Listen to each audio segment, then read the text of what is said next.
Solo ride experience.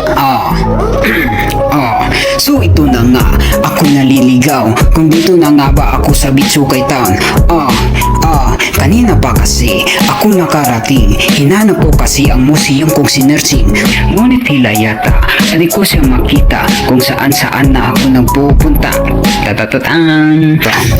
Kanina pa nga ako dito paikot-ikot lang. Di ko rin alam kung saan ako pupunta. Dito nga lang naman turo sa akin ni Google Map na destinasyon. Pero sana naman, wag mo na akong lukuhin pa.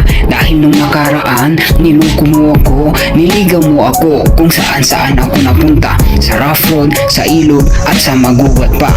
Pero ito guys, ito ang malupit. Di ko to malilimutan sa solo ride experience. May isang bahay doon, akong nadaanan. Sa gitna ng kagubatan na napakaganda.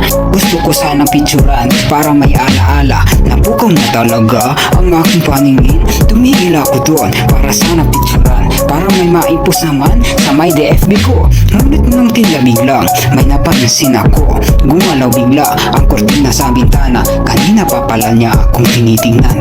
Kaya naman natakot ako, kaya umalis na lang. Yan na, tapos na. So ayun, to be continue. So ayun na nga, nahanap ko na din ang museum kong sinearching. Pagpasok sa loob, ito agad ang bungad. Mga hayop na preserve katulad ng agila, malaking uso at anak pa. Pero hindi naman, iba't ibang uri ng ibon, hayop at marami pang iba. Tulad ng pato, usa, kabayo, parparo, kumiho at marami pa. Yun na. Break it down.